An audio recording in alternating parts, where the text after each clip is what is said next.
안녕하세요. AI 시대 저작권 AI 리터러시 강사협회 유인숙입니다. 네, 오늘 강의 시작할 거고요. AI 시대가 도래함에 따라서 이제 저작권도 굉장히 중요한 문제로 대두되고 있잖아요. 그래서 오늘은 AI 시대를 맞아서 저작권에 대한 이야기를 나눠보려고 합니다.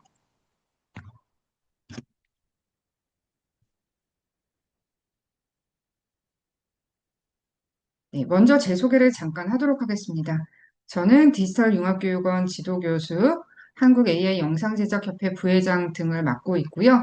지금 보신 것처럼 한국 AI 리터러시 강사협회 부회장으로 그리고 디지털융합교육원 지도교수로서 오늘 저작권에 대한 내용을 다루려고 합니다. 네, 목차를 잠깐 살펴보려고 하는데요. 네, 순서는 조금 다를 수 있어요. 일단 저작권의 개념을 한번 살펴보고요.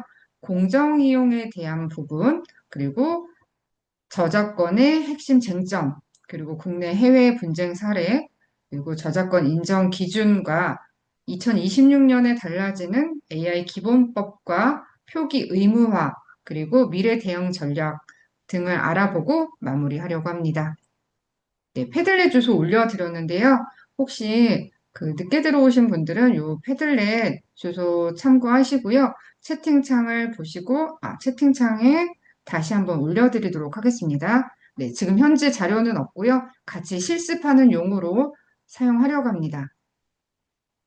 네, 먼저 오신 분들 죄송하지만 예, 패들렛에 한 번만 더 올려주시면 좋겠습니다. 네, 저작권의 개념부터 한번 살펴보려고 하는데요. 일단 보시기 전에 벌써 보셨죠? 나는 저작권이 뭔지 안다 하시는 분 한번 입력 채팅창에 한번 남겨주시겠어요? 나는 내가 생각하는 저작권은 이러이러한 것이다. 네. 지금 다들 바쁘실까요? 한 번도 답이 없으시네요. 네. 그러면 제가 저작권에 대해서 미리 알아왔지만 우리 챗 GPT한테 한번 가서 저작권에 대해서 질문을 하도록 하겠습니다. 네, 저작권에 대해서 지금 공유할 때마다 되게 걸리적거리기는 하는데요. AI 저작권, AI 저작권의 개념. 네, 같이 한번 실습해서 이 개념에 대해서 나온 것을 패들렛에 올려서 같이 보도록 하겠습니다. 혹시 지금 다들 참여가 어려우실까요? 어, 오늘 수업에서 실습이 가능하다 하시면 1번 좀 남겨주시겠어요? 지금 채팅창에. 네, 만기쌤님, 감사해요. 네, 1번.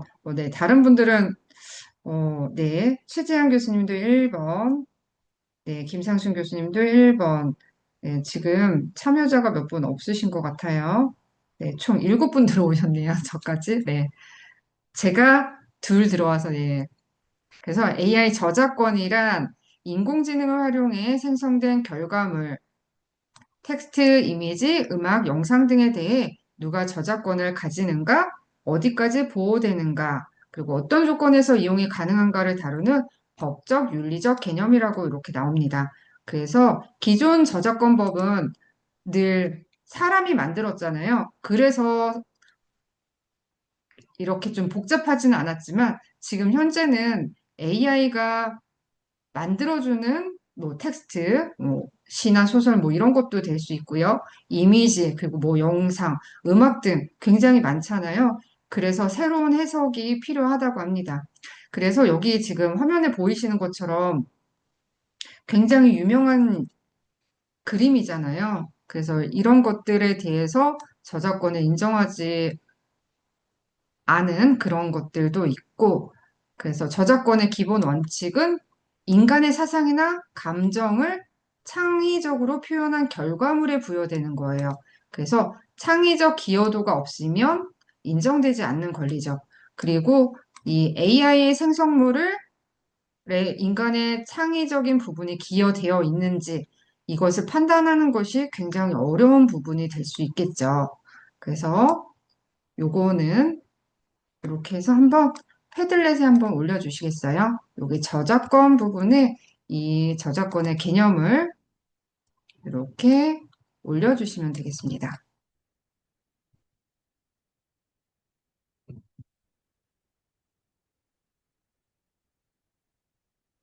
네, 지금 현재 패들렛을 처음 쓰시는 분도 없으시고요. 네.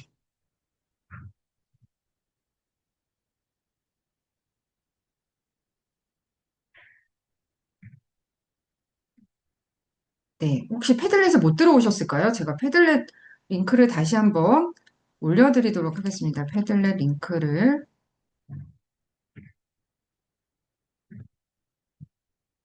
올려드리고요. 네. 최재형 교수님 지금 올려주셨어요.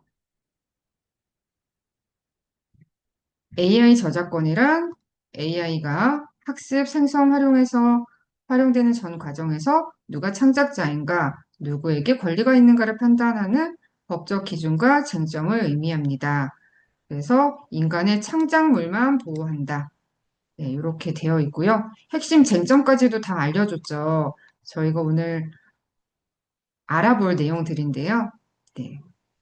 그리고 이환정 교수님, AI 저작권이란 인공지능을 활용해 생성된 결과물, 텍스트, 이미지, 음악, 영상 등에 대해 누가 저작권의 주체가 되는지, 어디까지 저작권 보호가 인정되는지, 그리고 어떤 조건에서 이용, 복제, 상업적 활용이 가능한지를 판단하는 법적, 윤리적 개념을 말합니다. 그래서 기존 저작권은 저랑 똑같이 나온 것 같아요. 거의 비슷하게. 인간의 사상이나 감정을 표현한 창작물을 보호 대상으로 삼아왔기 때문에 AI가 자동으로 생성한 결과물은 그대로 적용하기 어렵다. 그리고 기타 등등 이렇게 나왔어요. AI의 창작물의 경우에는 인간의 개입 정도, 창작 과정에서의 선택, 편집, 지시, 그리고 AI가 단순 도구인지 실질적 창작자인지와 같은 요소들을 종합적으로 고려해 새로운 해석과 기준이 필요하게 됩니다. 라고 나왔네요. 다시, 잠시만요. 네, 다시 강의 안으로 한번 가볼게요. 그래서 저작권이란 콘텐츠 사용에 대한 권리로 생성형 인공지능의 등장 및 확산으로 AI의 창작물을 저작물로 인정해야 하는지에 대한 논의가 시작되고요. 대량의 저작물을 AI를 훈련한, 잠시만요. 죄송합니다, 교수님들.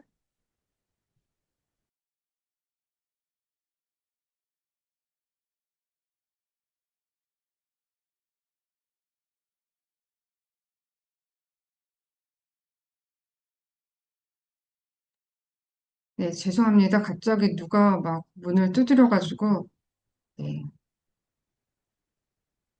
콘텐츠 사용에 대한 권리, 생성형 AI의 등장 및 확산으로 AI 창작물을 저작물로 인정해야 할 것인지에 대한 논의가 시작되면서 네, 저작권에 대해서 말이 나오게 되었죠. 그래서 이 저작권의 개념을 알아보기 위해서는 그 분쟁의 원인이 무엇인지를 알아야 하는데요. 이 분쟁의 원인은 AI의 학습 과정과 도출 방식 때문에 생겼다고 볼 수 있습니다. 우선 모두 아시는 바와 같이 AI는 대량의 데이터를 수집하고 학습해서 그 우리 사용자가 넣은 프롬프트, 즉 질문이죠. 질문에 따라 답을 도출해주는 이런 방식 때문에 저작권 분쟁이 시작되었다고 할 수가 있습니다. 네. 수백억 개의 매개 변수로 방대한 데이터를 학습하고 우리가 창작하진 않았지만 고품질의 콘텐츠를 생성할 수 있게 되었죠. 그래서 창작자들은 자신의 권리를 보호하면서도 AI를 적극 활용해야 하는 딜레마에 빠지게 되었습니다. 그리고 우리도 너무나 편리하기 때문에 AI를 적극 활용해서 이미지, 뭐 영상, 뭐 글쓰기, 음악 등등을 만들게 되었잖아요. 그쵸? 그래서 이 핵심 쟁점은 학습 데이터의 저작권. 이 학습에 사용한 데이터가 저작권을 침해했는지, 그리고 합법적으로 수집한 데이터인지, 이런 것들이 문제가 될 수가 있습니다. 그리고 이 결과물이 저작권이 누구에게 있는지 명확하지 않다는 것이죠. 그리고 아까 말씀드린 바와 같이 AI의 창작 기여도를 볼 때 인간이 어느 정도 창작을 했는지 혹은 AI의 기여도가 얼마나 되는지 이런 것들을 정확히 판단하기가 어렵다 하는 데서 문제가 불거져 왔습니다.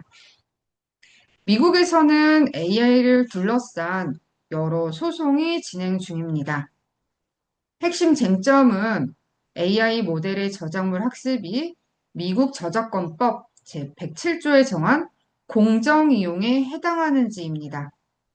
초기 소송은 AI 모델을 훈련한 데이터와 그 복제 자체의 저작물의 복제 위법성에 초점이 맞춰져 있었다면 뉴욕타임스가 마이크로소프트와 오픈 AI를 상대로 제기한 소송 이후에는 AI 창작물이 원본 콘텐츠를 대체하며 경제적 손해를 발생시키는지가 핵심 쟁점이 되었습니다.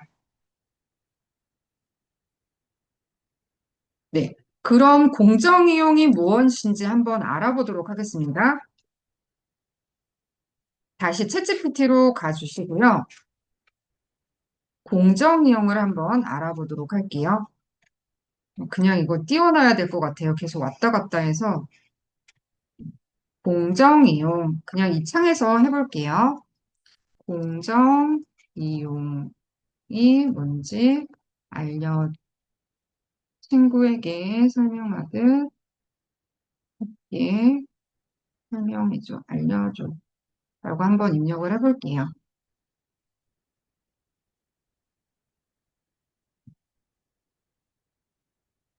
네. 그러면 공정이용은 쉽게 말해서 남의 작품을 조금 빌려 써도 괜찮은 경우, 어, 그냥 설명해달라고 그러면 조금 어렵더라고요. 저 같은 경우는. 그래서 이렇게 해봤는데요.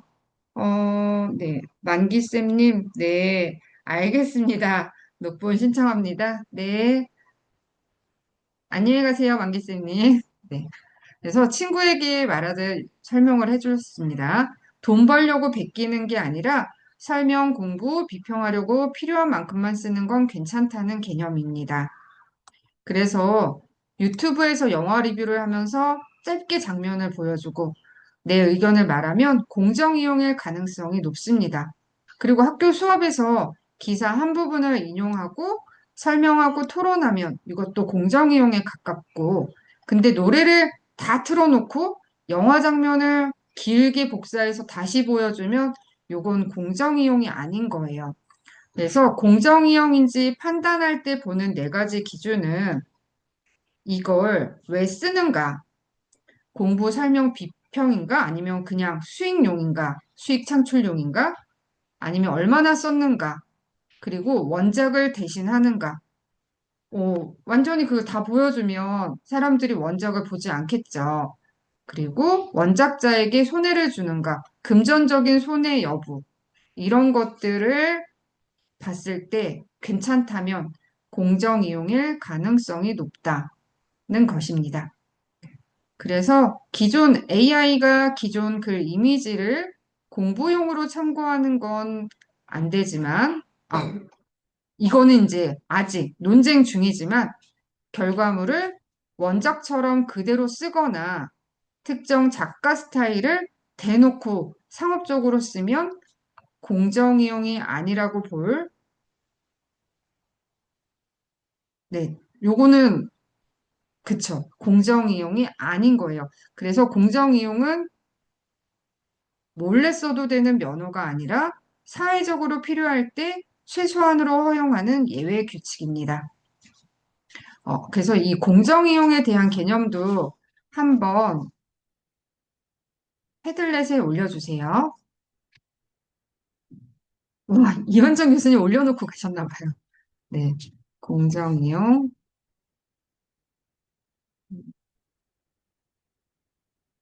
네, 이현정 교수님이 올려주신 거 한번 볼게요. 네, 공정이용이란 네, 저작권자의 허락 없이도 일정한 조건을 충족하며 저작물을 합법적으로 이용할 수 있도록 허용하는 제도입니다. 저작권 보호와 표현의 자유, 공익, 기술 발전 사이의 균형을 위한 장치라고 보시면 됩니다. 그래서 공정이용의 판단 기준도 여기 나와 있는데요. 이용 목적과 성격, 비영리 교육, 연구, 비평, 보도 목적일수록 유리하고 변형적 이용, 원작을 그대로 쓰지 않고 뭔가 추가하고 수정했을수록 인정 가능성이 높고 그리고 저작물의 성격이 사실 정보성 저작물인가 그리고 소설, 음악, 미술 등 창작성이 강한 저작물인지에 따라서도 다릅니다. 그리고 이용한 분량, 일부만 사용했는지, 작품의 핵심 부분을 사용했는지가 중요하고, 시장 가치에 미치는 영향. 그래서 원작에 피해를 주면 공정 이용이라고 인정하기가 어렵다는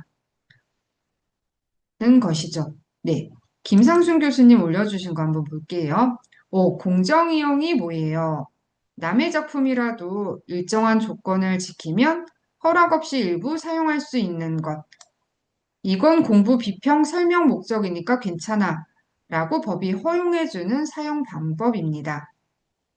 네, 기존 창작물을 학습하거나 활용하고 어디까지 써도 괜찮은가를 아는 게 리터러시에서 중요하다라고 리터러시를 예로 잘 작성해 주셨네요. 그래서 선생님이 책 한 페이지를 캡처해서 수업 설명용 PPT에 넣은 것은 네, 일부를 사용했고 또 수업에 사용했기 때문에 공정 이용이 가능합니다. 그래서 교육 목적, 그리고 일부만 사용했고 돈을 벌 목적이 아니기 때문에 허용을 해줍니다. 그리고 AI에게 질문할 때 소설 일부를 입력하고 이 문단의 주제를 설명해줘 했을 때도 공정 이용이라고 할 수 있습니다. 학습 목적이고 분석 이해를 위한 사용입니다. 그림을 만들 때 유명 화가의 그림을 그대로 복사하고 거의 똑같은 그림을 만든 다음 내 작품이에요 하고 판매를 하면 수익이 발생했죠. 그래서 네, 상업적 이용했고 창작자가 그로 인해 그 금전적인 손해를 보았고 원작과 너무 비슷하기 때문에 공정이용이 아니라는 것이죠. 그 유튜브 SNS 같은 경우도 유명 영화 장면을 길게 자르거나 설명 없이 그냥 업로드하면 요건 공정이용이 아닌 겁니다. 비평과 설명이 없고 거의 그대로 썼기 때문입니다. 하지만 짧은 장면을 사용하고 영화의 문제점, 의미를 설명한다면 요거는 공정이용으로 볼 수 있다는 거죠. 그래서 네 가지 요 핵심 기준은 이따가 다시 살펴보도록 하고요. 그래서 AI 리터러시에서 공정이용이란 다른 사람의 작품을 학습, 설명, 비평 목적으로 일부만 책임 있게 사용하는 것입니다. 네, 감사합니다. 같이 올려주신 교수님들. 그래서 공정이용의 개념을 또 다시 한번 볼게요. 공정이용의 기준은 저작권법에서 저작권자의 허락 없이도 일정한 조건 하에 저작물을 사용할 수 있도록 허용하는 예외 조항입니다. 예외 조항이요. 그래서 모든 저작물은 기본적으로 저작권자의 권리를 보호받지만 공익적 목적이나 비상업적 목적 등 공정한 사유가 있을 경우에는 제한적으로 이용할 수가 있습니다. 하지만 어디까지 공정한가는 네, 개인이 판단하는 것이 아니라 법원이 판단한다는 것이죠. 그래서 한국저작권법 제35조의 5항을 보시면 공정이용의 범위에 대해서 나와 있는데요. 이용의 목적 및 성격이 영리 목적이 아닌 교육, 연구, 비평, 보도, 패러디, 풍자 등은 공정이용 가능성이 높다고 합니다. 그리고 학술 자료, 공공성 있는 자료는 그 공정이용 폭이 넓습니다. 그래서 이렇게 저작물의 종류나 성격도 공정이용의 범위에 영향을 미치는 것이고요. 그다음에 이용된 부분의 양과 질, 저작물의 일부만 인용했는가 아니면 핵심 부분을 그대로 썼는가가 굉장히 중요합니다. 그리고 네, 원작의 판매나 가치에 부정적 영향을 미치면 공정 이용이 인정되지 않습니다. 이게 한국저작권법 제35조의 5에 나타난 내용입니다. 5에 있는 내용이고요. 그 다음 공정이용 시 유의사항이 있습니다. 이건 네, 저작권법 제37조에 있는 내용인데요. 출처 표시 의무화입니다. 출처, 저작자명, 저작물명, 그리고 URL 등을 명시해야 합니다. 필요한 최소한의 인용만 허용이 되고요. 전체나 핵심 부분의 복제는 침해에 해당됩니다. 그리고 공정이용의 판단은 사례별로 다르고 같은 행위라도 상업적이면 침해가 될 수 있습니다. 그리고 AI, SNS, 유튜브 등의 플랫폼별 정책도 별도로 확인해 주시면 좋고요. 네, 각 플랫폼마다 저작권 신고 시스템을 별도로 운영하고 있습니다.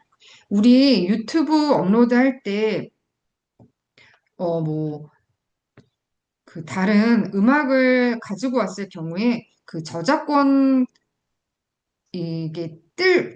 경고가 뜨기도 하잖아요. 그런 식으로 이제 다른 사람, 그리고 가장 흔히 쉽게 예를 들면 우리가 제가 만든 영상이 아닌데 제 유튜브에 올려서 제 것처럼 했다. 그러면 이건 당연히 공정이용이 아닌 거겠죠. 그래서 저작권을 잘 유의해서 영상이든 뭐 글쓰기든 뭐 이미지, 음악 다 확인해보고 저작권에 위배되지 않는 것들을 사용하시면 좋겠죠. 그래서 공정이용의 예도 비평 연구 목적의 인용, 논문 기사, 강의 자료에서 저작물의 일부를 비판하거나 분석 목적으로 인용하는 경우는 공정이용이고요. 뉴스에서 영화 장면의 일부분을 사회적 이슈 보도를 위해서 사용하는 것, 이것은 이제 보도 목적의 인용이기 때문에 공정이용에 해당이 되고요.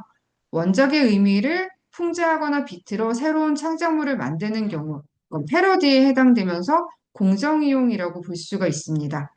하지만 풍자 목적이 명확해야 합니다.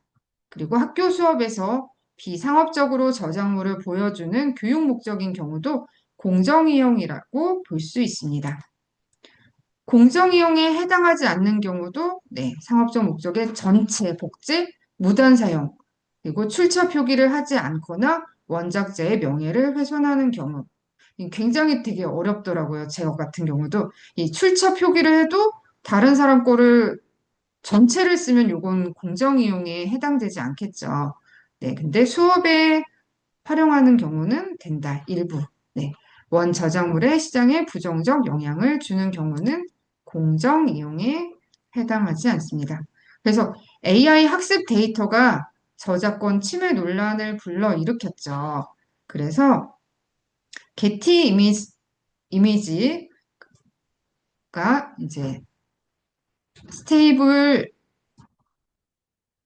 상대로 대규모 소송을 진행했죠. 그 1200만 장의 이미지를 무단으로 사용했다는 이유 때문이었죠. 그리고 예술가들의 집단 소송, 그래서 오픈 AI와 메타를 상대로 저작권 침해 소송을 제기했습니다. 그리고 국내 언론사도 제소당했는데요. 네이버의 신문, 방송사, 기사 무단 활용에 대해서 공정거래위원회에 제소가 이루어졌습니다. 네.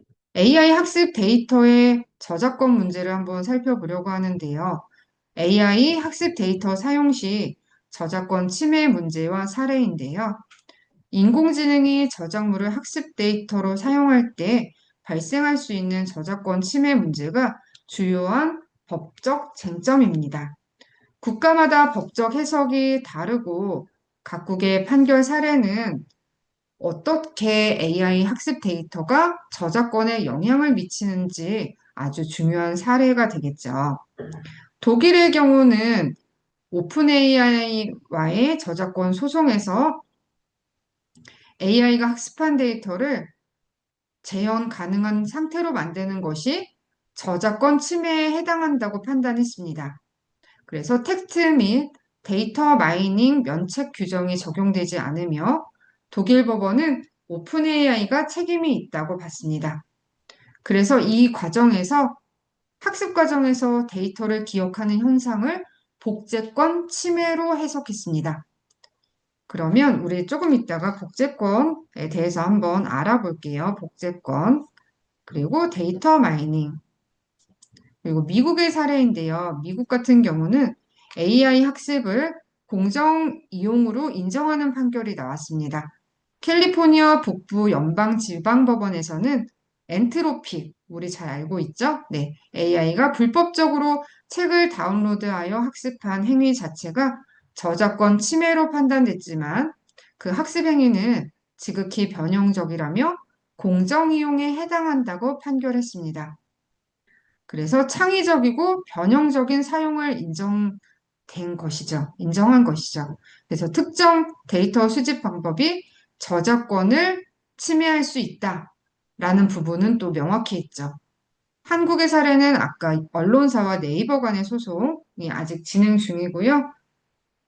네이버는 정보 이용 약관에 따라 AI 학습에 데이터를 사용할 수 있다고 주장하고 있지만 언론사들은 데이터 소스가 명확하지 않고 약관의 해석이 AI 학습까지 포함되지 않는다는 것을 말하고 있습니다. 그래서 선 사용 후 보상 정책과 연결되어 있고 이게 저작권자의 권리를 무력화할 것이라는 우려가 대두되고 있습니다. 그럼 다시 네, 요거는 똑같이 들어갔네요. 그래서 이제 또 용어를 한번 살펴보려고 하는데요. 잠시 채팅 한번 볼게요. 네네, 채팅은 내용이었고요.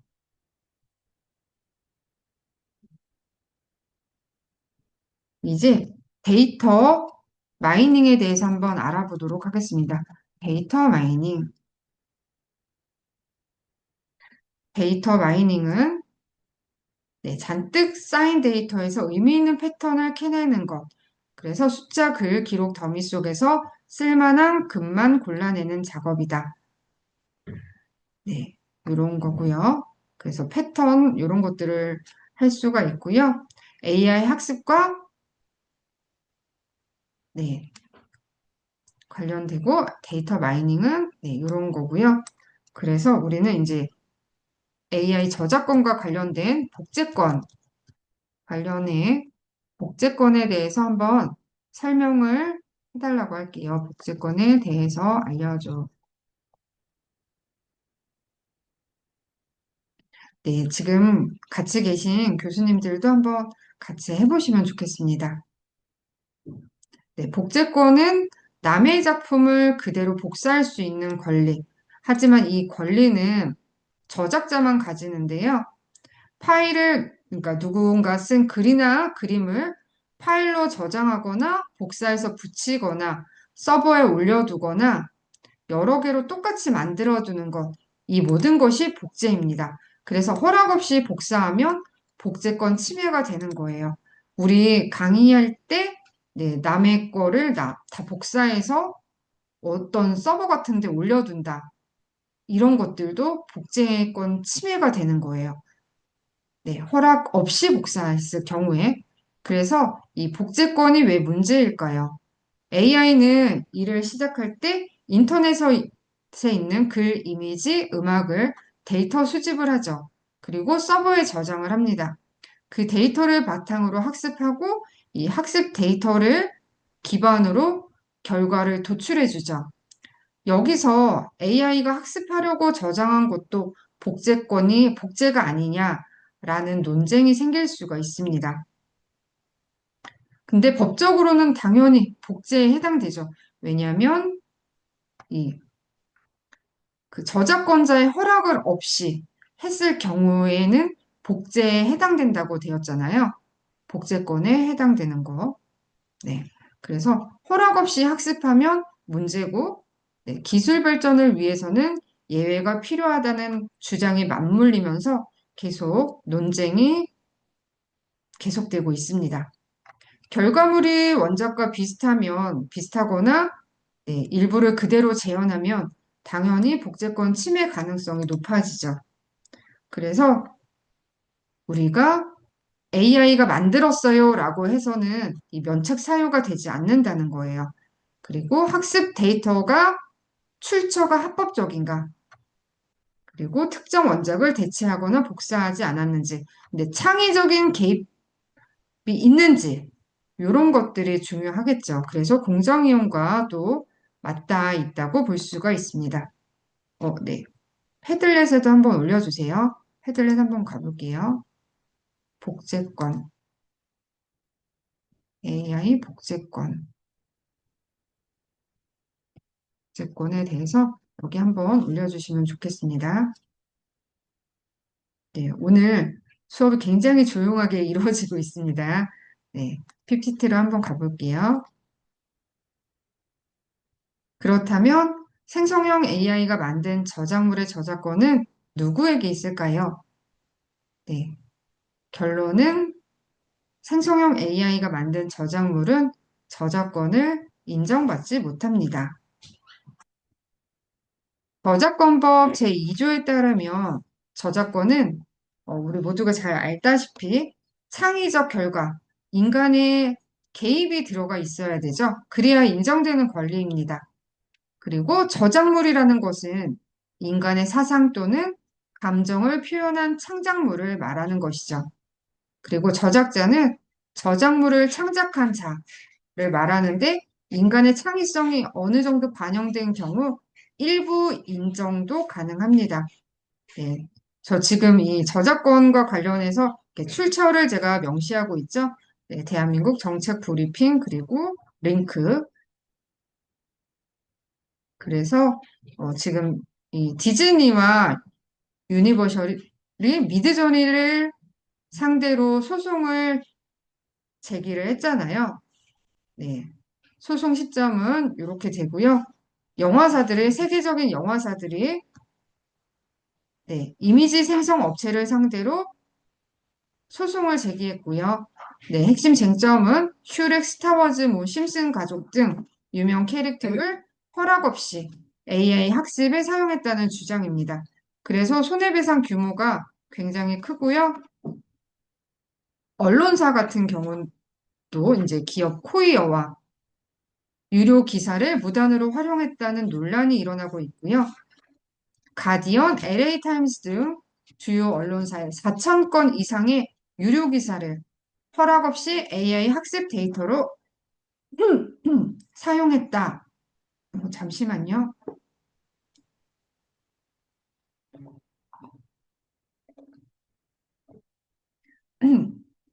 있다는 것이 이게 문제가 된다라고 해서 소송을 진행한 거고요.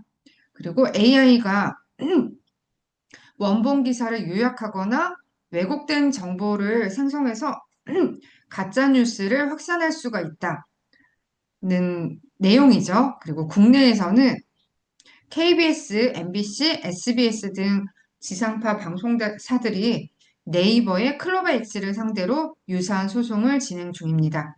그래서 언론사들은 AI가 무단으로 활용하면서 수익 모델 자체가 위협받고 있다고 주장하고 있습니다. 그리고 작가 그룹에서는 오픈 AI 및 페이스북이 다수의 작가로부터 저작권 침해 소송을 당했는데요. AI가 재현한 콘텐츠가 원본에 너무 유사하다는 점에서 비롯된 분쟁입니다. 음악 산업에서는 AI 스타트업인 수노와 유디오를 상대로 소송이 제기되었고요.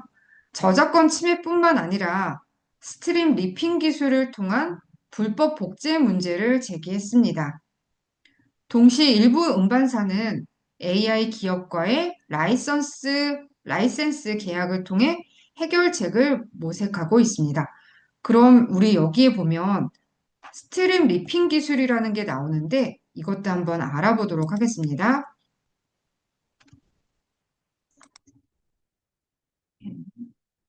네, 복제권에 대해서 올려주셨는데요. 이것도 한번 다시 복습 겸 보고 스트림 리핑 기술에 대해서도 한번 같이 찾아보도록 하겠습니다. 스트림 리핑 기술. 네, 이은정 교수님, 네, 복제권은 저작물을 복사, 저장, 고정할 수 있는 저작권자의 핵심 권리다. 인쇄, 다운로드, 스캔, 서버 클라우드 저장 모두 복제에 해당한다. 배포하지 않아도 만드는 순간에 복제가 성립한다고 합니다. 네, 무료 자료라도 내가 개인이 사용하는 자료여도 네, 복제권 문제 발생 가능성이 높다. 네, 프롬프트의 원문, 전문 캡처를 입력하는 행위도 복제다. 그리고 AI 결과물이 원작과 실질적으로 유사하면 위반 위험이 있다. 공정이용은 복제권의 자동 면책이 아닌 예외 규정이라는 것. 네, 이것도 참고하셔야 되고요. 교육 강의에서는 분량을 최소화하고 직접 요약, 출처 명시가 기본 원칙이다. 복제권은 우리가 누군가에게 전송 혹은 줄 때 이게 문제가 아니라 만드는 그 시점부터 작동한다는 것이죠. 아, 여기가 아니네요. 복제권. 그다음에 최재형 교수님 올려주신 거 한번 볼게요. 복제권이란 저작물을 복사할 권리이며 AI가 저작물을 학습, 저장, 출력하는 과정 대부분이 복제권과 직접 연결이 됩니다. 네, 우리가 강의 듣다 보면은 이거 너무 좋은 자료여서 갖고 싶을 때가 있잖아요. 요거 사진 찍어도 될까? 이렇게 하는데 사실 요거는 복제권에 해당되기 때문에 안 된다는 거죠, 사실은. 네, 그분한테 사전에 허락을 받고 요거 제가 꼭 필요해서 그런데 혹시 사진 찍어도 될까요? 라고 허락을 받아야 된다는 거죠. 그리고 퍼뜨리면 안 된다는 거. 네, 아무리 학습이 아니라 그 자료에 쓴다고 해도 네, 조심해야 된다는 거. 네, 남의 거는 절대 캡처하거나 뭐 사용하거나 하지 말자 하는 부분입니다. 그래서 이 저장 행위가 왜 복제권 침해인가? 국가별로는 다르지만 AI 학습은 보는 것이 아니라 대량 복사다. 그리고 AI가 특정 글 이미지를 거의 그대로 재현하기 때문에 문제가 될 수 있다. 그런데 여러 자료를 학습해 새 구조, 표현으로 생성하는 것은 복제가 아닌 창작에 가깝다. 기준은 원작을 알아볼 수 있는가? 그리고 이런 것들이죠.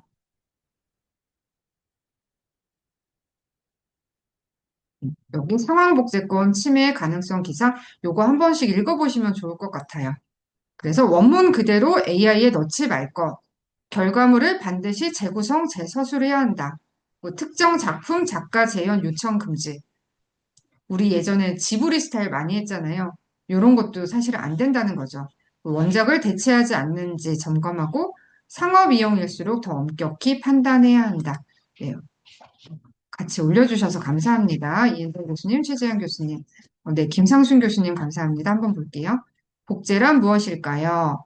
똑같이 만들거나 저장하는 것, 책을 복사기로 복사하기, 사진을 캡처해서 저장하기, 음악 파일 다운로드, 글을 복사해서 파일로 저장, AI 학습용으로 이미지를 저장. 예, 개인 공부용으로 사용하는 거 여기 가능하다고 되어 있는데 이게 굉장히 애매한 부분인 것 같아요. 이 저작권이랑 관련돼서 지금 현재 딱 명확하게 이거는 되고 이거는 안 됩니다 하는 것들이 명확지 않기 때문에 네, 일단 복제권 침해가 될 수 있다 하는 거 네, 주의하시면 좋겠습니다. 네, 스트림 리핑 기술에 대해서 올려주셨는데요. 네, 저도 한번 같이 해볼게요. 스트림 리핑 기술이란, 잠깐만요. 스트림 리핑 기술이란 아주 쉽게 설명을 해준대요. 실시간으로 재생되는 음악이나 영상을 몰래 저장하는 기술. 원래 스트리밍 사이트는 보고 듣기만 하라고 있는 서비스지만, 예, 다운로드 버튼도 없죠. 예, 재생되는 순간에 소리 화면을 가로채서, 네, 가로챈다고 표현을 하네요. 파일로 저장해버리는 것, 이것이 스트림 리핑 기술입니다. 스트림 리핑 프로그램이 소리 신호, 영상 데이터를 실시간으로 캡처해서 그걸 파일로 변환해서 저장하는 거예요. 그래서 보기 전용을 소장용으로 바꿔버리는 기술이 스트림 리핑 기술이다라고 볼 수 있겠죠. 그래서 예를 들면 유튜브 영상을 MP3로 저장한다거나 음원 스트리밍 서비스 음악을 파일로 추출한다거나 강의 영상을 허락 없이 개인 PC에 저장하는 것. 이게 전부 스트림 리핑에 해당이 됩니다. 여기서 문제가 되는 것은 저작권이겠죠. 항상 복제권 침해와도 연결이 되는데요. 스트리밍은 이용 허락만 받은 상태이나 저장은 복제, 그래서 불법 복제일 가능성이 매우 높죠. 그래서 상업적 이용이나 반복 대량 저장, 공유 재배포가 붙으면 명백한 저작권 침해가 되는 겁니다. 개인용이면 괜찮지 않을까라는 생각 많이 하시잖아요. 아닙니다. 개인 감상용이라도 서비스 약관을 위반하면 저작권 침해가 될 수 있습니다. 불법 프로그램 제공자뿐 아니라 이용자도 문제가 되는 사례가 많습니다. 그래서 우리 뭐 그런 경우 들어본 적 있으신지 모르겠어요.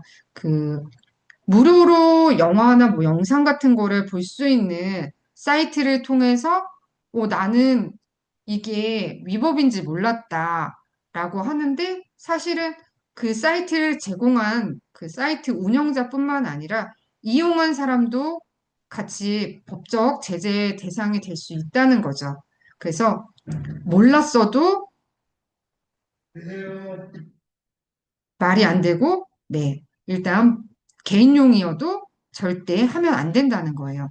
그래서 AI 교육 현장에서 특히 주의할 점, 강의 영상, 음악, 잠시만요. 오늘, 네, 잠시만요.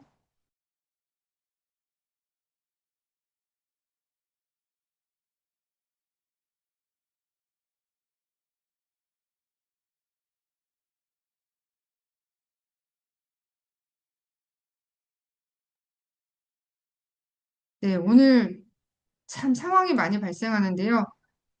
네, 죄송합니다. 네, 옆집에 좀 시끄러워서, 네, 그래서 합법적으로 다운로드 받거나 공식 제공 자료를 이용하거나 저작권 허용 범위 내에 인용을 사용해야 안전합니다. 네, 스트립 리핑 기술이라 스트리밍으로만 보라고 제공된 콘텐츠를 실시간으로 가로채 저장하는 기술이며 대부분 저작권 침해 위험이 매우 높다는 것을 알아봤고요. 네, 최재현 교수님 올려주신 거 스트림 리핑 기술이란 네, 똑같네요. 네. 재생만 허용된 음악 영상 데이터를 사용자 기기나 서버의 파일 형태로 저장하는 기술입니다. 스트리밍은 수돗물, 마실 수는 있지만 가져갈 수가 없다. 그리고 스트림 리핑은 호스를 잘라 물통에 담는 행위. 네. 그래서 보라고만 준 걸 몰래 저장하는 기술. 그래서 아까 말씀드린 것처럼 유튜브, 넷플릭스, 멜론 같은 서비스는 데이터를 실시간으로 쪼개서 전송하는 스트리밍이다. 그래서 이 스트림 리핑 기술은 전송 데이터를 가로채어 재조합하고 파일로 저장하는 것. 그래서 복제권 침해에 해당되는 것. 네. 저희가 오늘 조금 늦게 시작해서요. 55분까지 하고 10분 쉬도록 하겠습니다.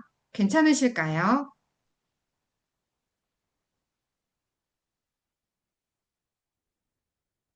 네, 이은정 교수님, 스트림 리핑 기술은 스트리밍으로만 재생되는 영상 음성을 파일로 저장하는 행위.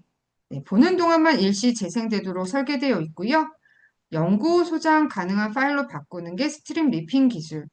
그래서 기술적으로는 영상 음성을 조각 데이터로 받아 재구성하는 구조. 그래서 결과적으로 복사본을 새로 만드는 것이 핵심이고요. 그래서 법적으로는 복제권 침해에 해당되고 플랫폼 이용 약관에도 위반된다. 그래서 권리자가 허용한 다운로드나 본인 저작물은 합법이다. 허락 없는 상용 콘텐츠 저장은 저작권 침해 위험이 매우 크다. 그래서 리핑은 스트리밍을 시청이 아니라 소장으로 바꾸는 기술적 행위다. 이따가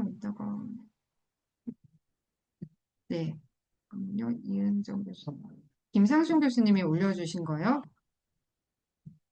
그래서 이거 봤네요, 그죠? 그리고 네, 네, 다 본 거 맞죠? 네. 채팅 잠깐 보도록 하겠습니다. 채팅. 네, 괜찮으세요? 네, 53분이고요. 네, 2분만 조금 더 해보도록 하겠습니다. 그래서 저작권 판결 사례를 한번 잠깐 볼게요. 2025년 6월에 네, 요거 엔트로피 아까 했었죠. 그리고 메타는 엔트로피 요 클로드 학습을 위해 구매한 서적. 그래서 15억 달러 규모의 합의를 통해 불법 다운로드 데이터를 삭제하기로 했고요. 메타는 저작권이 있는 책을 AI 모델 라마 학습에 사용하여 공정 이용이 인정되었습니다.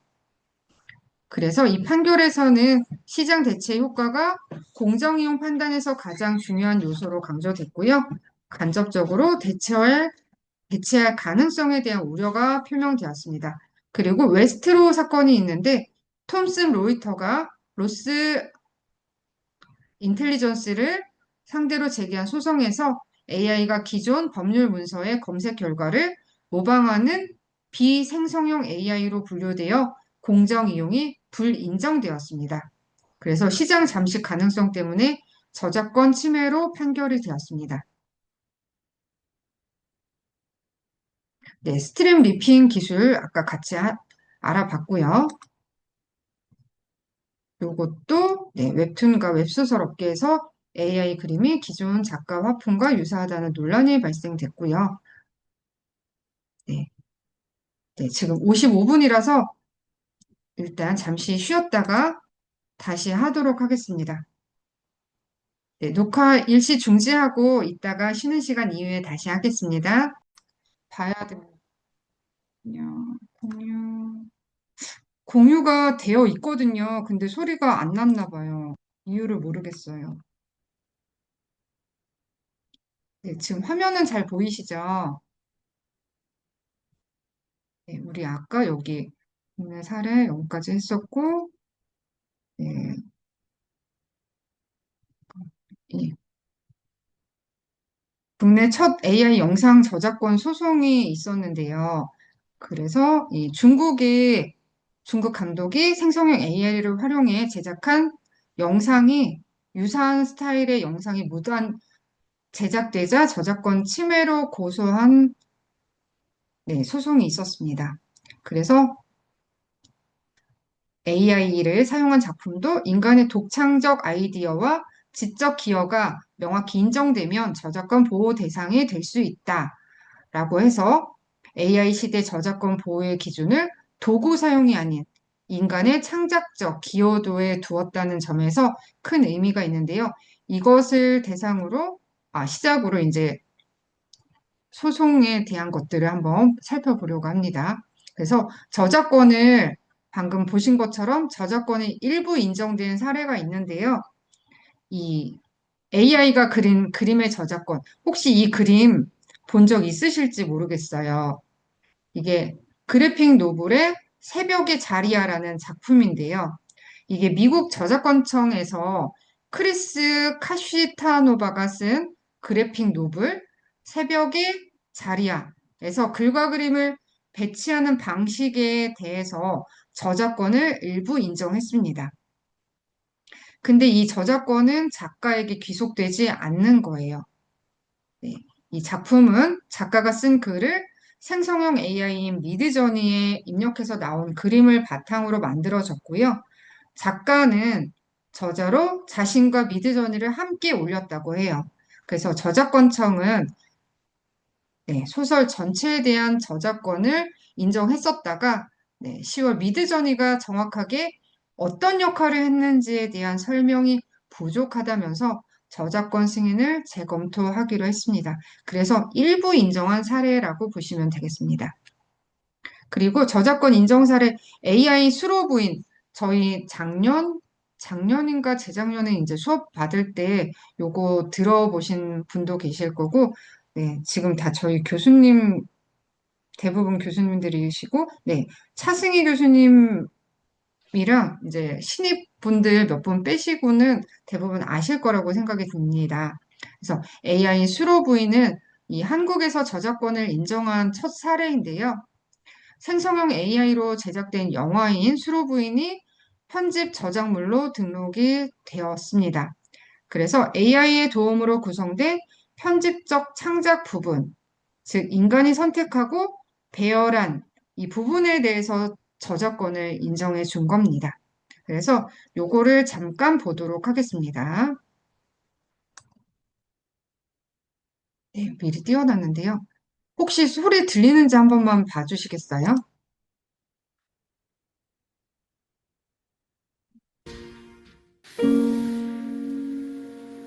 혹시 소리 방문 가는 나오나요? 길, 수로 보이는 절벽에 핀 철쭉꽃에 매료된다. 네네. 그러면 누군가 저 꽃을 가져다 준다면 조금만 크게 볼 거라서 보상하리라. 그때 천신은 노인으로 변하여 수로 부인에게 꽃을 따다 준다. 좀 크게 볼게요. 받으시죠. 당신을 위해 핀 꽃입니다. 수로 부인은 천신과 함께 우주를 여행하며 생명의 신비를 체험한다. 모든 것이 살아있어요. 건물도, 공기도, 땅도요. 아! 이게 갑자기 무슨 일이죠? 미래의 인간들이 쏘아 올린 폐기물들이 우주를 공격하기 시작한다. 신성한 우주가 훼손되는 것에 화가 난 천신은 수로 부인과 인간을 멸망시키려고 한다. 당신과 인간들을 모두 말살하겠소. 구사일생으로 목숨을 건진 수로 부인이 지구로 귀환하나 태신에게 납치당한다. 요망은 납치된 수로 부인을 달래기 위해서 잔치를 연다. 해파리와 대왕 문어들의 춤입니다. 동글동글 귀엽지요. 좀 넘겨볼게요. 아니, 이게 무슨 소리지? 이 소리는 무엇인데 나의 마음을 감동시키는 것일까? 나의 분노마저 가라앉히는 이 간절함과 우주의 조화는 무엇인가? 내가 당신을 육지로 돌려보내겠소. 그런데 왜 사람들은 당신을 전자무당이라고 부르나요? 전자를 가지고 구슬했기 때문이요. 왜 구슬했나요? 당신처럼 모두와 신명나게 놀아보고 싶어 깨끗하게 되돌려 놓기 위해서요. 네, 여기 딱 보이시죠? 저작권 등록. 네, 그래서 2세대 AI 영화 수로 부인이었고요. 네, 저희 저작권 문제 때문에 다는 안 보여드렸어요. 요거는 제가 링크를 그 톡방에 올려드릴 테니까 궁금하신 분은 한번 보시면 좋을 것 같습니다. 잠깐만요, 얘는.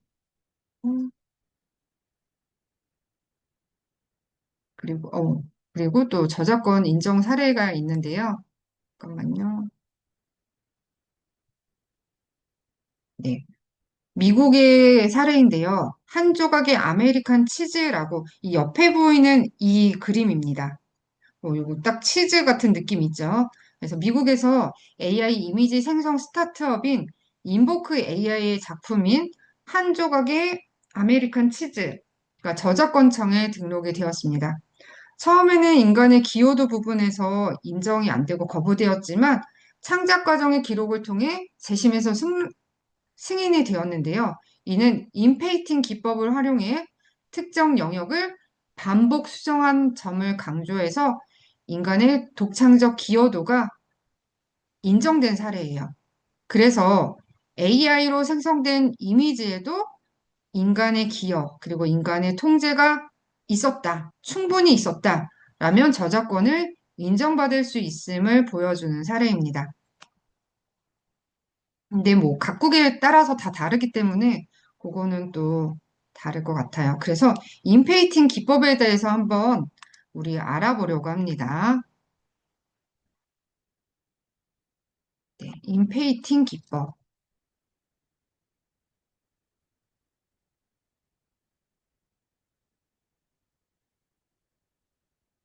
인페이팅 기법은 사진이나 이미지에서 지워진 부분을 자연스럽게 채워주는 기술이라고 합니다.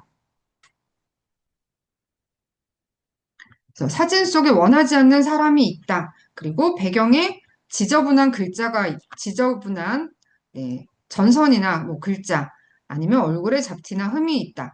이럴 경우에 지우면 이렇게 표시가 남잖아요. 하지만 인페이팅은 그 구멍을 원래 거기 있었던 것처럼 알아서 AI가 채워주는 기술이래요. 그래서 사용자가 지우고 싶은 영역을 선택하면 AI가 주변 색, 질감, 패턴, 구조를 분석해서 가장 자연스러운 모습으로 빈 공간을 재구성해 주는 거예요. 그래서 복사 붙여넣기가 아니라 이해하고 그리는 방식이라 사진에서 사람을 제거하거나 광고 이미지에서 로고나 문구를 수정하고 오래된 사진을 복원하거나 영상에서 불필요한 오브젝트, 사물들을 삭제하거나 AI 이미지 생성 시에 부분적으로 수정한다. 이런 것들에 인페이팅 기술이 들어가 있는 거예요. 우리 챗GPT에서도 생성된 이미지를 우리가 이렇게 부분적으로 선택하고 그 부분을 뭐 변경하거나 수정하거나 다른 걸로 대체할 수 있잖아요. 이런 것들이 다 인페이팅 기술이라고 합니다. 네. 네, 인페이팅 기술에 대해서도 여기 한번 올려주세요. 인페인팅, 네, 인페인팅. 그래서 여기다가 올려주시면 좋겠고요. 그러면 올려주시면 저희 또 한번 같이 보도록 하겠습니다. 네, 잠깐 기다려 볼게요.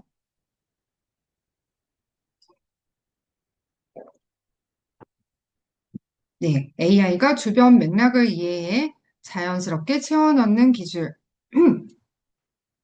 지우개로 사람을 한 명 삭제하고 네, 배경, 벽, 하늘, 바닥이 어색하지 않게 복원하는 것. 이런 것들이 인페인팅이라고 합니다. 인페인팅. 그래서 사용자가 이 인페인팅의 작동 원리는 사용자가 지울 영역을 지정하고 AI가 주변색, 질감, 구도를 분석해서 자동으로 복원해 주는 것. 그래서 맥락을 이해한다는 거죠. 이런 것들이 인페인팅 기술이다. 라고 합니다. 그래서 네, 전통적으로는 이제 회화 복원가들이 사용하던 기법이었다고 해요. 우리 문화재 복원에서도 많이 사용하잖아요. 이렇게 떨어진 부분들을 다시 채워넣고 색칠하고 이런 것들. 그런 것들이 이제 문화재 복원가들이 많이 하던 그런 기술을 현대에는 AI와 머신러닝 기술을 활용해서 이미지 혹은 영상 전체의 일관성과 자연스러움을 높이는 방향으로 발전해 오고 있습니다. 네. 그래서 올린 거 한번 같이 볼게요. 네, 이은정 교수님이 올려주셨네요. 인페인팅은 이미지나 영상에서 특정 부분을 지우거나 비워두고 그 자리를 주변 맥락을 분석해 자연스럽게 채워 넣는 기술입니다. 쉽게 말해 지우고 자연스럽게 다시 그리기. 어떻게 작동하나요? 사용자가 지울 영역을 마스킹 해주고, 네, 그 다음에 AI가 분석하고, 그 다음에 맥락에 맞게 재구성하는 것. 그래서 이것은 단순 복붙이 아니라 재창조에 가깝다고 합니다. 그래서 뭐, 이런 것들. 네, 로고나 워터마크를 제거할 경우에는 저작권에 주의를 해야 되고요. 오래된 사진을 손상 복원해 주는 거, 이런 거 길 가다 보면 많잖아요. 네, 옛날 사진 복원해 드립니다. 뭐 이런 것들. 그리고 광고 콘텐츠용 배경 정리. 그래서 인페인팅은 안쪽을 채우는 것, 아웃페인팅은 바깥을 확장하는 개념이라고 합니다. 그래서 저작권 윤리에서 주의할 점은 본인 사진 허락받은 이미지는 사용할 수 있지만 타인의 저작물에서 워터마크 그리고 서명을 제거하는 것은 위험하다라고 합니다. 우리 저작권 때문에 블로그에 이미지 같은 것 올릴 때도 이렇게 워터마크 넣어주잖아요. 아니면 우리가 쓴 글에 워터마크로 이렇게 글자를 쭉 넣는다거나 아니면 이미지를 일부 넣어서 하는 것들, 그쵸?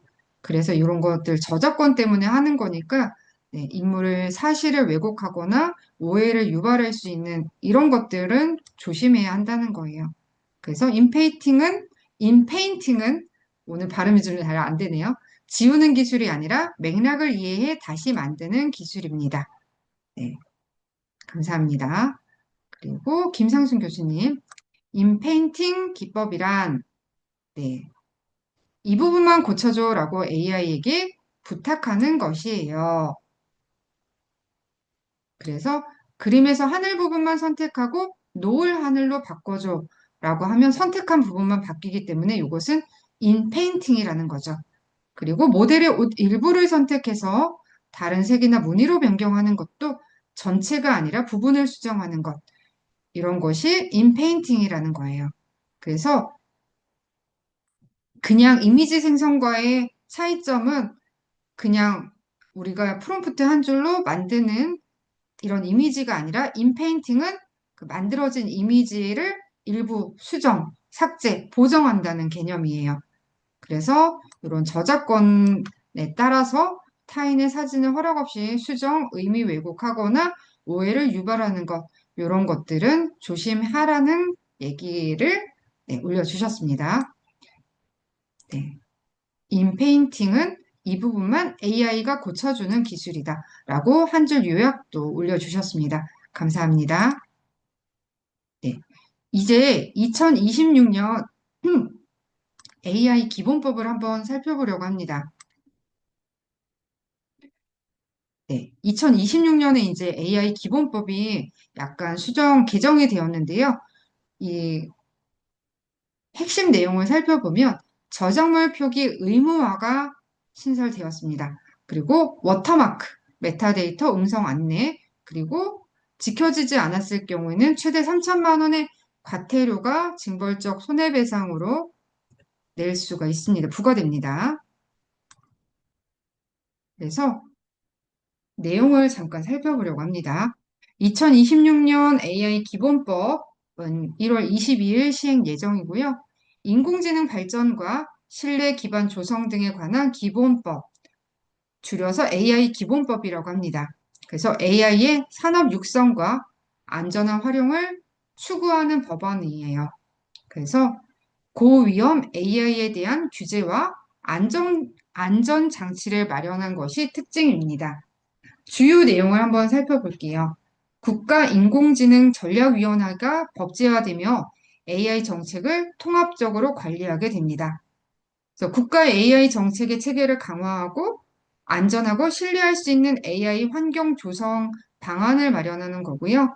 인공지능 연구소가 설립되어서 AI 안전성 반복 평가 및 글로벌 기준 마련에 기여하게 됩니다. 그리고 AI 기본법은 생성형 AI, 고영향 인공지능, 그다음에 일반 AI로 구분하고 각기 다른 의무를 규정하는데요. 고영향 인공지능은 의료, 에너지, 원자력 등 총 11개 영역에서 사람의 생명과 안전에 영향을 미칠 수 있는 AI로 특별한 안전 관리와 사용자 고지 의무가 부과됩니다. 그래서 이런 것들이 있고요. 산업 육성을 위한 지원 부문에서는 정부가 AI 기술의 공공부문 활용을 우선시하며 AI 창업과 학습용 데이터 개방 등 산업 진흥을 지원합니다. 스타트업 지원 펀드 및 공공 데이터의 활용을 위한 법적 근거를 마련하여 데이터 확보에 어려움을 줄일 수 있도록 돕습니다. 네, 제재 및 시행 과태료인데요. 과태료는 아까 말씀드린 것처럼 규제 위반 시 최대 3천만 원이 부과가 되고요. 그래도 EU와 비교하면 상대적으로 낮은 수준이에요. 그리고 1년 동안, 법 시행 후 약 1년 동안 계도 기간이 예정되어 있고요. 그래서 그 기간 동안에 기업들이 적응할 시간을 주는 거죠. 그리고 AI 기본법은 유럽연합의 AI 액트와 함께 포괄적인 AI 규제 체계를 구성해서 신뢰성을 유지하고 안전성과 산업진흥을 목표로 하며 한국이 AI 강국으로 도약할 제도적 기반을 마련하게 됩니다. 그래서 AI 저작물의 표기 의무화가 있는데요. AI 생성물의 표기 의무화는 한국에서 법제화되어 있고요. 1월 22일부터 시행되는 인공지능 발전과 신뢰 기반 조성 등에 관한 기본법, 줄여서 AI 기본법에 따라 시행이 되는데요. 이 법이 투명성을 강화하며 네, 이렇게 AI 생성 콘텐츠의 신뢰성을 높이기 위해 마련되었고요. AI 기술을 제공하는 인공지능 사업자가 생성형 AI로 작성한 콘텐츠, 뭐 이미지, 글, 뭐 영상, 음악 등의 AI 생성물임을 표시해야 하고 포털, 플랫폼, 콘텐츠 게시자인 유튜버 등도 이 의무를 지게 됩니다. 그래서 네, 딥페이크 기술을 이용한 콘텐츠는 선거 운동 기간 내에 금지된다는 것. 이것도 함께 알아두시면 좋겠습니다. 그래서 요거 우리 그 네이버 블로그에 이미지 넣으면 AI 표시 이렇게 표시하게 되어 있잖아요. 그런 것들도 뭐 AI 저작물 표기 의무화에 해당된다고 볼 수 있겠습니다. 네, 요거는 했고 그래서 예술적 표현물에 대해서는 창작의 자유를 해치지 않는 범위 내에서 유연하게 표시할 수 있다고 합니다. 그래서 가시적으로는 워터마크나 텍스트 라벨, 네, 텍스트 라벨 이렇게 텍스트로 뭐 예를 들어서 뭐 유인숙 뭐 이런 식으로 텍스트 라벨을 이용할 수 있고요. 뭐 이미지 표시를 하고요. 사용자가 쉽게 AI로 생성되었음을 인식할 수 있도록 돕는 거죠. 비가시적인 표시, 소프트웨어나 전용 툴을 통해 확인 가능한 메타데이터를 삽입해서 콘텐츠가 재가공되거나 불법적으로 유통되는 것을 방지합니다. 네. 우리가 뭐 AI가 생성한 그 글 같은 것을 바로 블로그에 복사 붙여 넣으면 메타데이터가 같이 들어가기 때문에, 표시되어 있기 때문에 AI가 작성한다는 것을 블로그가 네이버가 알 수 있다라고 하잖아요.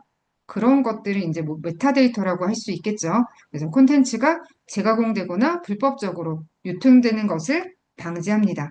그래서 음성 및 오디오 이런 것들은 재생 시점에 이 음성은 인공지능으로 생성되었습니다. 라는 안내 문구를 삽입해야 하고요. 기본적으로 본문이나 텍스트의 경우에도 본문에 AI 활용 사실을 언급해야 합니다. 이런 것들이 2026년에 달라지는 AI 기본법의 핵심 골자라고 볼 수가 있습니다. 네, 국제 동향을 한번 살펴볼게요.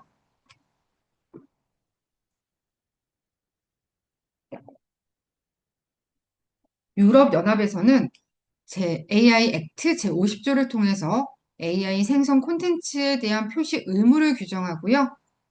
네, 2026년 시행을 목표로 하고 있습니다.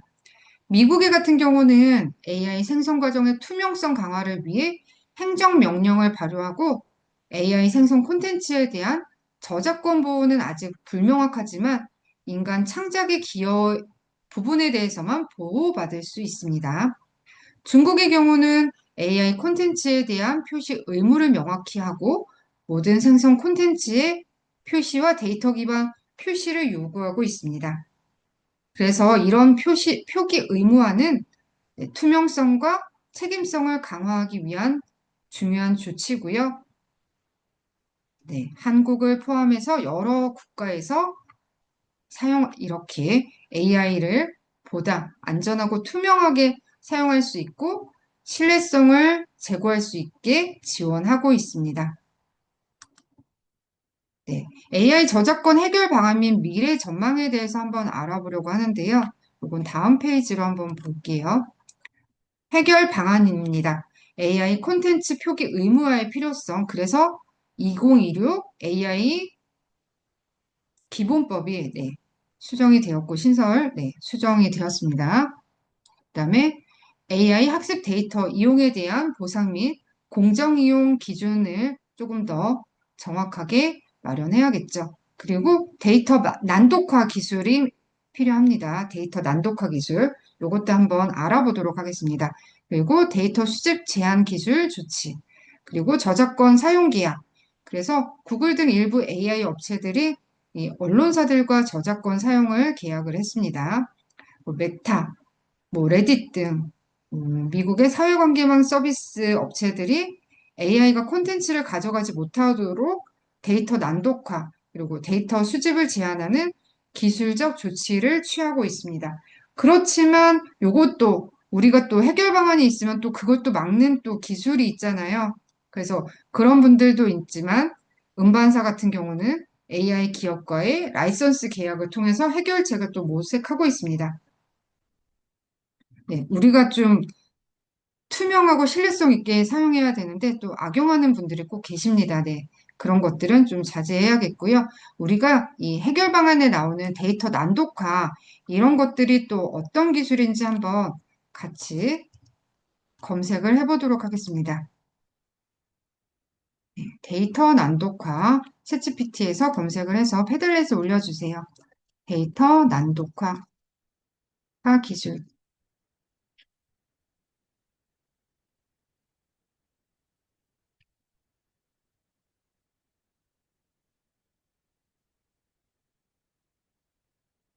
데이터 난독화는 한마디로 데이터를 알아볼 수 없게 일부러 헷갈리게 만드는 기술이라고 합니다. 그래서 전화번호가 이렇다면 이렇게 중간에 비식별화 처리를 해주는 거예요. 우리가 데이터 분석할 때도 그 개인정보 때문에 전부 다 공개하면 안 되기 때문에 그 비식별화 처리해서 그 데이터 분석에 이용을 하잖아요. 그런 것처럼 이렇게 중간에 가린다거나 그래서 알아볼 수 없게끔 이렇게 바뀌는 기술이에요. 그래서 형태는 남아있지만 진짜 내용이 안 보이는 상태. 여기 보이는 것처럼 개인정보 유출 위험, 그리고 아예 지우면 업무나 데이터 분석 등이 불가능할 경우, 그래서 중간에 보여주긴 하지만 알아볼 수 없게 만드는 기술이 난독화입니다. 그래서 어떤 상황에 자주 쓰이냐면 개발자가 실제 고객 데이터로 테스트해야 할 때, 그리고 학습용 데이터에서 개인정보 보호가 필요할 때, 그 외부 업체와 데이터를 공유할 때, 그리고 로그 보고서에 민감 정보가 포함될 때, 그래서 난독화 방식들은 이렇게 마스킹 처리를 해서 이렇게 일부만 가릴 수도 있고요. 치환, 다른 값으로 서울 지역은 뭐 A 지역이라고 표시한다거나, 그리고 암호화와 유사한 변형, 규칙은 있지만 사람이 보면 잘 모르게, 그리고 토큰화해서 임의의 코드를 사용할 수가 있습니다. 그리고 키가 있으면 원래 값으로 복구가 가능하고요. 난독화는 복구가 목적이 아니라 보여주지 않는 것이 목표입니다. 그래서 암호화는 잠금, 남독화는 눈속임에 가깝다라고 할 수 있습니다. AI 저작권 법과 연결해서 설명을 하자면 개인정보가 난독화되지 않은 데이터로 AI 학습을 하면 안 되고요. 그래서 난독화하면 법적 리스크가 줄어들고 AI 학습, 분석은 가능하기 때문에 요즘에는 AI 학습 전 단계 필수 기술로 난독화가 이루어질 수가 있습니다. 그래서 한 줄로 정리하면 데이터 난독화 기술은 데이터의 의미는 유지하면서 실제 내용을 알아볼 수 없게 숨기는 보호 기술입니다. 올려주신 거 한번 볼게요. 김상순 교수님, 네, 데이터 난독화 기술이란 데이터의 의미는 유지하면서 사람이나 시스템이 바로 알아볼 수 없게 바꾸는 기술. 내용은 같지만 일부러 헷갈리게 만드는 것. 저 녹화 안 했나요, 혹시? 혹시 녹화되고 있나요, 교수님들?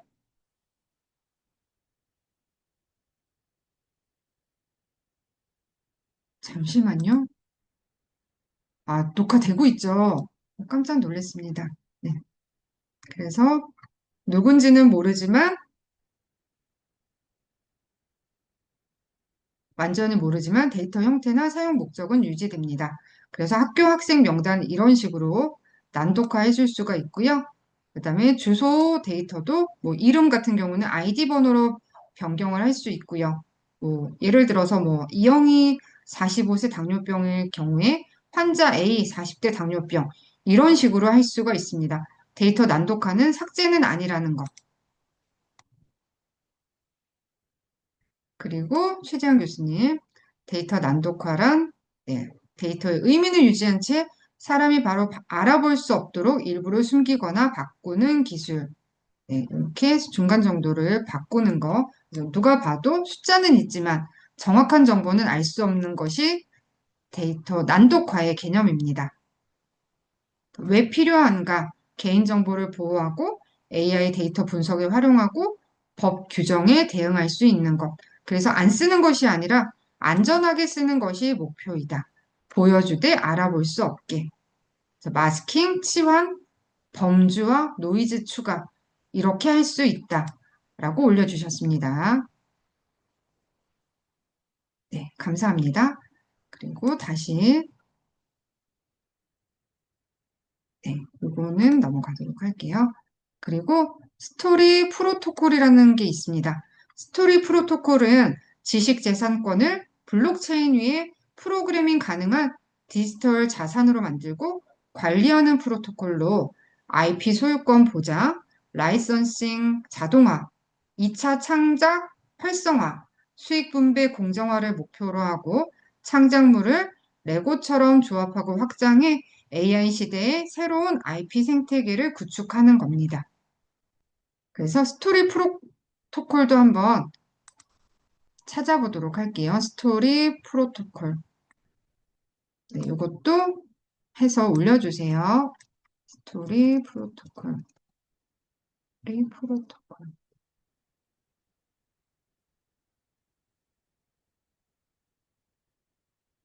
스토리 프로토콜은 창작물의 권리 출처, 이용 조건을 기술로 미리 기록해두는 디지털 저작권 규칙 시스템이다. AI 시대에 누가 만들었고 어떻게 써도 되는지를 자동으로 관리하려는 목적을 가집니다. 그래서 창작물에 사용 설명서와 계약서를 붙여두는 기술입니다. 보통 콘텐츠는 누가 원작자인지 잘 헷갈리거나 AI가 써도 되는지 모르고 2차 창작 상업 이용 가능 여부가 불명확한데 이 작품은 누가 만들었고 AI 학습은 가능한지 수익이 나면 어떻게 나누는지를 처음부터 코드로 적어두는 방식이 스토리 프로토콜입니다. 그래서 출처 불명확한 문제, 그리고 AI 학습 논쟁, 2차 창작 분쟁, 수익 배분 문제를 해결하기 위해서 만들어졌다고 할 수 있고요. 네.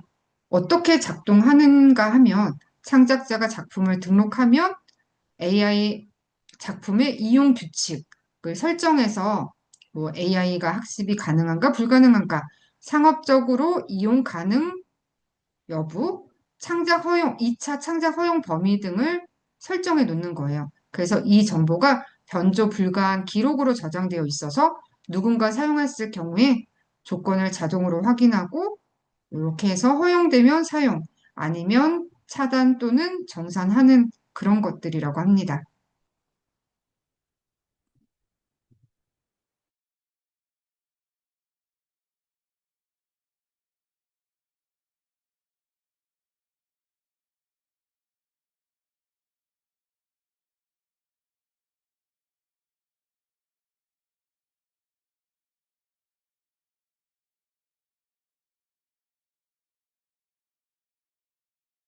이야기용 등기부 등본이래요.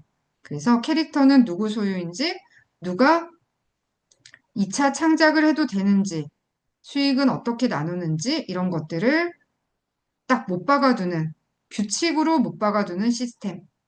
그래서 콘텐츠를 만들 때부터 규칙을 코드로 정하자. 그래서 구성 요소 등 다른 분들도 함께 보시면 좋을 것 같습니다. 네.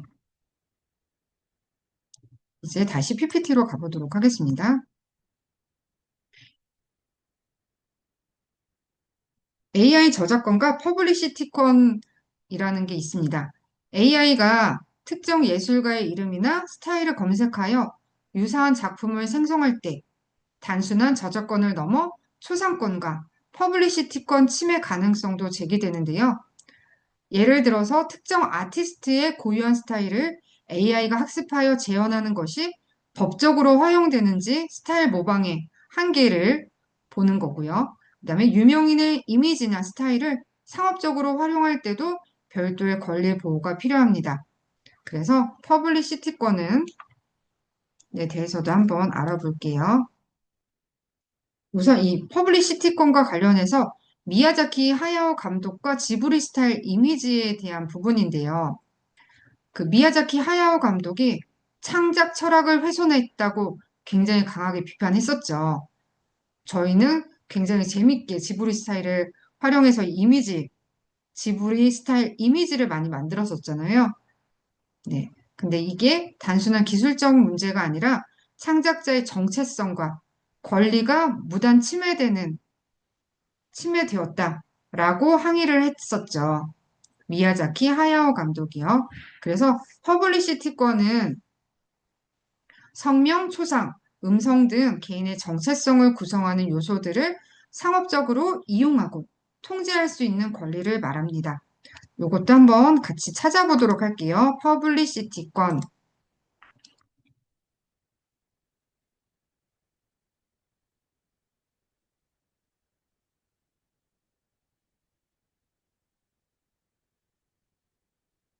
퍼블리시티권은 내 이름은 내 얼굴, 이름, 목소리로 돈 벌 권리는 나에게만 있다. 그래서 아까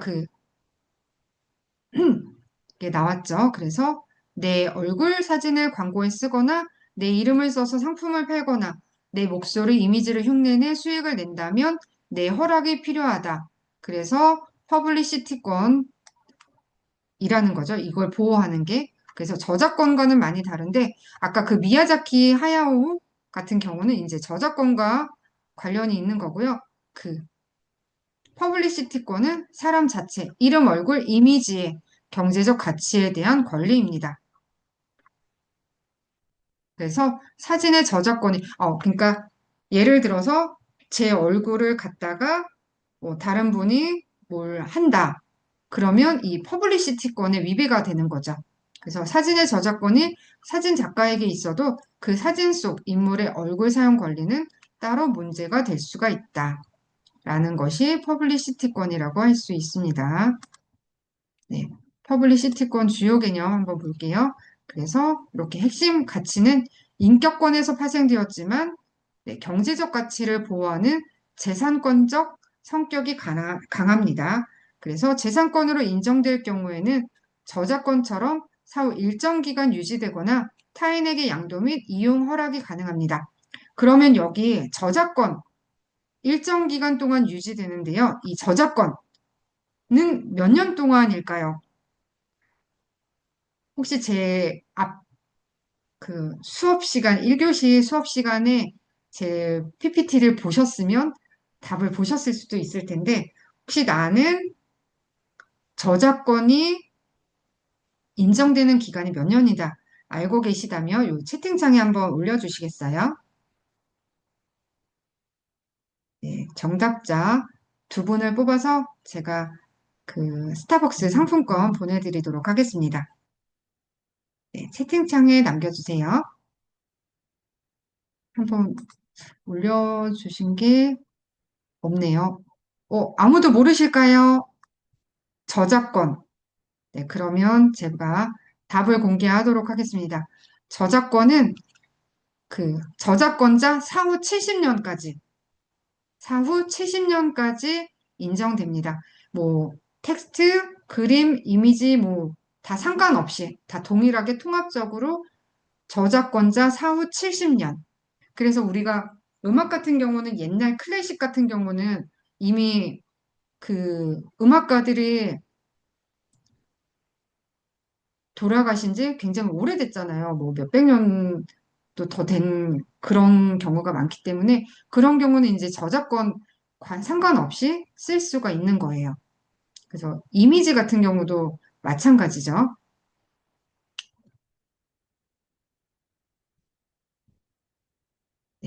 퍼블리시티권, 네, 요거는 넘어가도록 하고요. 인격권과 퍼블리시티권의 차이는 네, 사상활 침해, 명예훼손 등 정신적 고통에 초점이 맞춰진 것이 네, 좀 기다렸는데 안 올려주셔가지고 네, 좀 더 끌었어야 됐나요? 네, 아쉽습니다. 네, 그래서 인격권, 네, 이렇게 나왔고요. 퍼블리시티권은 상업적 이용을 통한 광고 수익 등 경제적 손실에 초점이 맞춰져 있습니다. 네, 요것도 아까 했기 때문에 요거 유명 운동선수의 이름을 딴 게임 캐릭터를 무단으로 생성하는 경우 그리고 AI 기술을 이용해 특정 가수의 목소리로 노래를 만들어 수익을 창출하는 경우 그리고 유명인의 얼굴을 허락 없이 광고 배너나 상품 패키지에 사용하는 경우 이런 것들이 문제가 될 수 있습니다. 그래서 AI 저작권 창작의 미래에 대해서 한번 알아보도록 하겠습니다. 결론을 말씀드리자면 AI 시대의 저작권은 권리와 책임을 명확히 하는 법적 기반이 필요하고요. 법적 제재가. 그리고 법적, 기술적, 사회적 대응을 통합해서 종합적인 해결책을 마련하면 좋겠고요.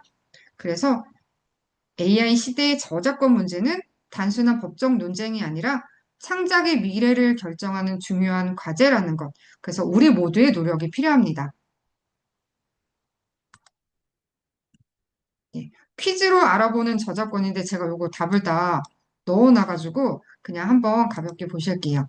엔트로픽과 미국 작가 그룹 간의 저작권 소송에서 법원이 15억 달러 합의안을 기각한 주된 이유는 네, 작가들에 대한 보호 조치가 미흡하고 합의안이 완성되지 않았다고 지적했기 때문입니다.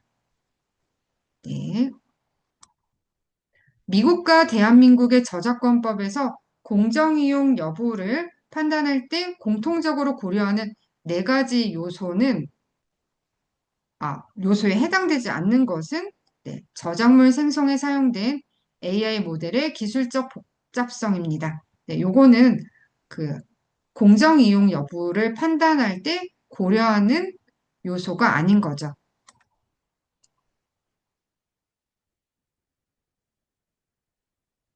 그리고 EU AI 액트가 범용 인공지능 모델 제공자에게 부과하는 저작권 관련 핵심 의무는 학습 데이터 콘텐츠에 대한 충분한 상세 요약 이런 것들이 되고요. 네, 요거는 이제 넘어가야 될 것 같습니다. 저희가 47분이라 요약을 요즘 정말 이걸로 뜨거운 한번 주제죠. 해볼게요. 바로 인공지능 잠시만요. 중간에 멈춰서 AI와 창작자의 권리인 저작권 문제입니다. 이 둘이 지금 정면으로 부딪히고 있거든요. 이 거대한 창작의 충돌, 그 중심에 뭐가 있는지 오늘 한번 제대로 파헤쳐 보겠습니다. 자, 같이 한번 들어가 보시죠. 요즘 AI 능력 정말 장난 아니죠? 미드저니 같은 AI는 그냥 몇 분 만에 와, 이런 그림이 싶을 정도로 놀라운 작품을 뚝딱 만들어내고요. 그리고 마지막 넷째. 이게 제일 중요한데 데이터를 학습시키는 건 바로 이 공정이용에 해당한다. 이렇게 주장하고 있는 거죠. 자, 바로 이 지점이 정말 중요합니다. 법원이 이게 공정이용이 맞나 하고 판단할 때 딱 네 가지를 보거든요. 첫째, 상업적으로 썼냐 아니면 원작을 새롭게 바꿨냐. 둘째, 원작이 사실 정부냐 아니면 창의적인 작품이냐. 셋째, 원작을 얼마나 많이 썼냐. 그리고 마지막 넷째, 이게 제일 중요한데 이 AI의 사용이 원작이 팔리는데 나쁜 영향을 주냐 이거예요. 보통 이 네 번째 요소가 소송의 승패를 가르는 핵심 쟁점이 됩니다. 자, 그럼 이제 두 번째 충돌 지점으로 넘어가 볼까요? 지금까지는 AI가 뭘 배우는지, 즉 입력 문제를 봤다면 이번에는 AI가 뱉어낸 결과물, 바로 출력의 주인이 누구냐 하는 문제입니다. 이 문제를 아주 잘 보여주는 상징적인 사건이 하나 있습니다. 바로 여명의 자리야라는 만화책인데요. 크리스 카슈타노바라는 작가가 AI 이미지 생성기 미드저니를 이용해서 이 책의 모든 그림을 만들었어요. 그리고 이 작가가 이 만화책 전체에 대한 저작권을 달라고 신청을 한 네, 잠깐만요. 넘어가가지고 네. 여기 타협점 찾기 여기 조금 찾아보고 보고. 있어요. 첫째는 시장에서 알아서 해결하는 방식, 둘째는 정부가 새로운 법을 만드는 방식, 그리고 마지막은 기술로 이 문제를 풀어보는 방식입니다. 가장 알기 쉬운 해법은 역시 시장에 맡기는 거죠. AI 회사들이 창작자들한테 그냥 돈을 내고 데이터를 사서 쓰는 거예요. 실제로 오픈 AI나 구글 같은 큰 회사들은 이미 월스트리트 저널 같은 언론사들과 계약을 맺고 당신네 컨텐츠 쓸 테니 사용료를 내겠다. 이렇게 움직이기 시작했습니다. 두 번째는 정부가 직접